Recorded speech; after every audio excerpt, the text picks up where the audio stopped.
Hello everyone, welcome to my channel. In this video we have this integral to look at. It's the integral of dx all over x times this expression here, which is x plus 1 to the power 2. Now here is the approach.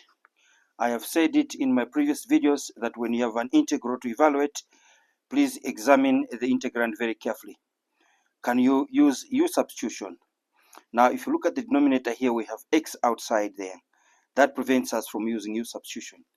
And therefore, one of the most immediate approaches we need here is partial fractions. And so we proceed as follows.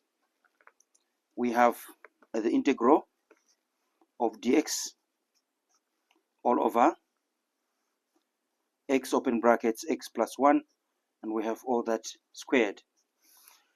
Now, like I said, we have to rewrite this integral as follows. This is integral of 1 all over x open brackets x plus 1, and we have to say squared times dx.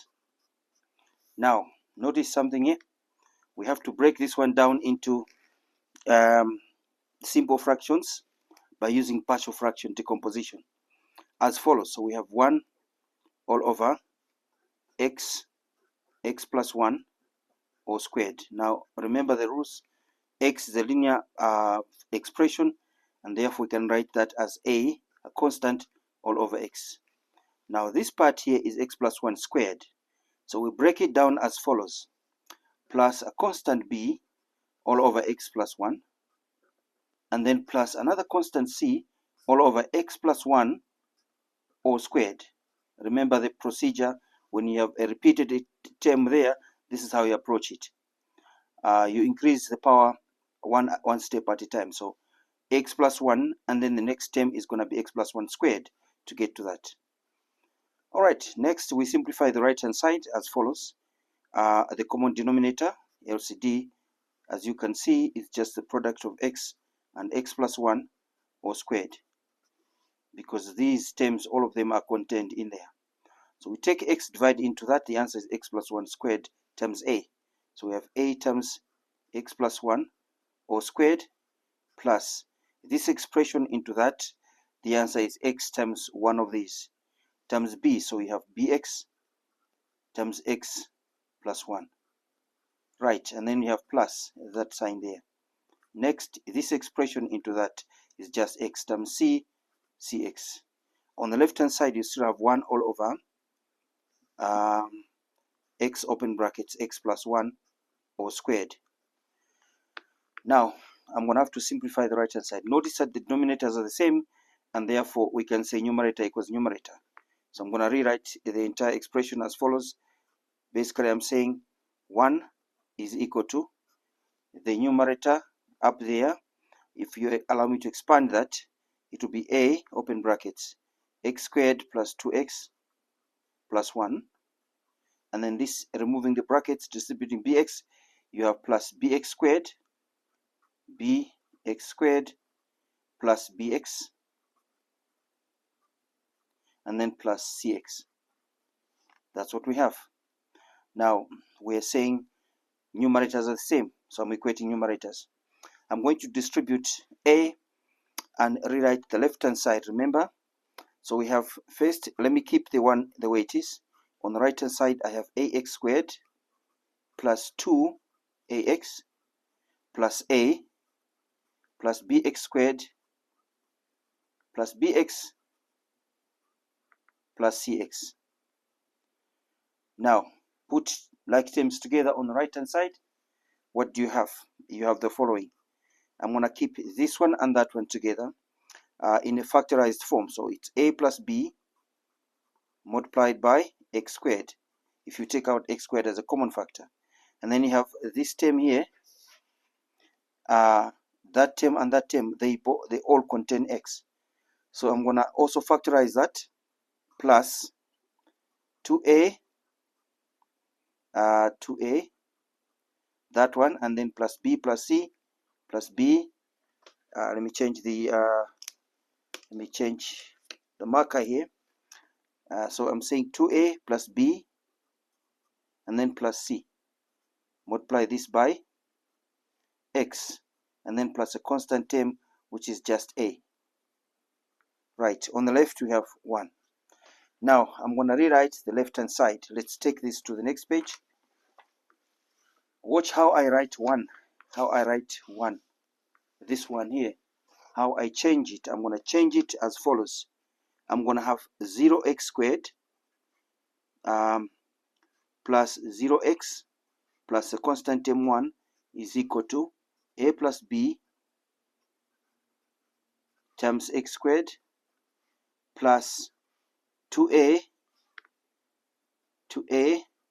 plus b plus c, and obviously I have x and then plus the constant term a. Now equate coefficients. The coefficient of x squared on the right is a plus b. It must be equal to 0. So my first equation is a plus b is equal to 0. And I'm moving on to the next part. The next part, obviously, you can see 0 is equal to 2a plus b plus c. So 2a plus b plus c equals 0. And finally, the constant term. So notice what I'm doing. Coefficient of x squared equated to coefficient of x squared there. Coefficient of x on the left, 0, equated to coefficient of x on the right, 2a plus b plus c. Constant term on the left hand side equated to constant term on the right hand side. So basically we're saying a equals 1. Now I'm going to have to move from there to here to work out the value of b. So I'm going to say this is the same as 1 plus b is equal to 0. And what is b equal to? Minus 1. Now I'm moving, taking a and b into there. And therefore that equation changes to 2, what is a? 1. Plus, what is b? Minus 1.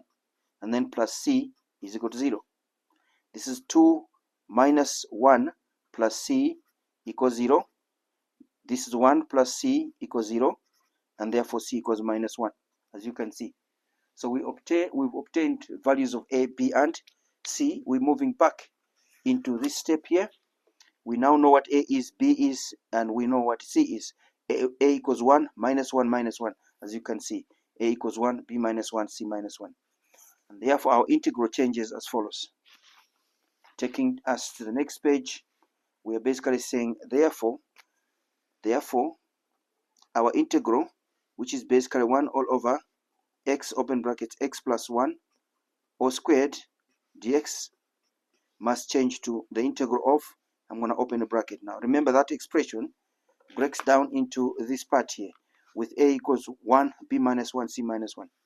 So we're saying 1 over x plus minus 1 over x plus 1 plus minus 1 over x plus 1 all squared, x plus 1 all squared, and then in brackets dx.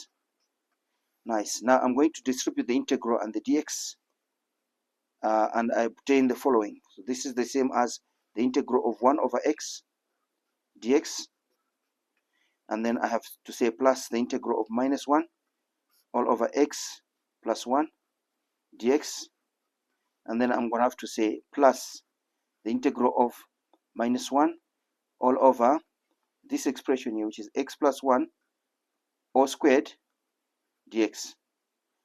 Nice. Now at this point, I'm going to have to take minus 1 and minus 1 out of the integral as follows. Moving on to the next part. So this is the same as the integral of 1 over x dx, and that will just be minus the integral of 1 over x plus 1 dx, and that will be minus the integral of 1 over x plus 1 all squared dx. Now watch what I'm going to do now. At this point, I'm going to let u be equal to x plus 1. So let u be equal to x plus 1. Differentiate both sides. You will agree with me that du equals dx. Remember, derivative of 1 is 0 because 1 is a constant. Then I'm moving back there. The first part remains the way it is. The integral of 1 over x dx. This part now becomes minus the integral of 1 over u. And remember, dx is du. Minus the integral of 1 over, that has to be u squared du. Right, now the first two integrals are easy to evaluate.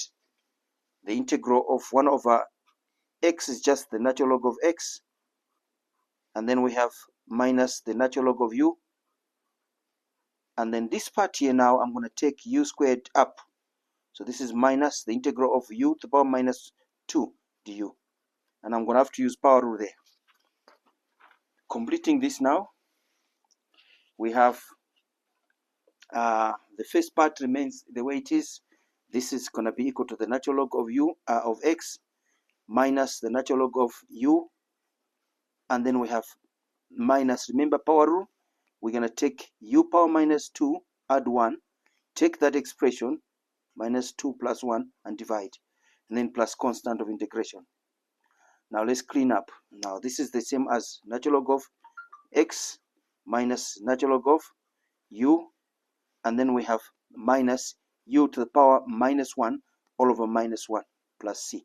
Now this changes to, of course, we have natural log of x minus natural log of u, and then we have to say plus, remember minus into minus is plus, and I'm going to say u power minus 1 plus c. I'm going to have to rewrite that, natural log of x and minus natural log of u, and then we have to say plus 1 over u, and then plus c. But what is u? We need to revert to our original variable. Moving back here, you see the connection, u is just x plus 1. So we have to replace u with x plus 1, and we are at the end. So this is the natural log of x, obviously, minus the natural log of x plus 1, and then we have plus 1 over x plus 1, and then plus c as our final solution. Now, you can combine these two if you want, but it's not necessary. If you want to combine those two, you can use what we call the one of the laws of logs, which basically says the natural log of m over n is equal to natural log of m minus natural log of n. Now, if you look at this form here, is that form there. So you can take this, divide in there, and you're going to get something like this. Natural log of x over x plus 1, and then plus 1 over x plus 1, and then plus c. So it changes to that form, this expression. But it's not necessary. I'm going to leave it the way it is.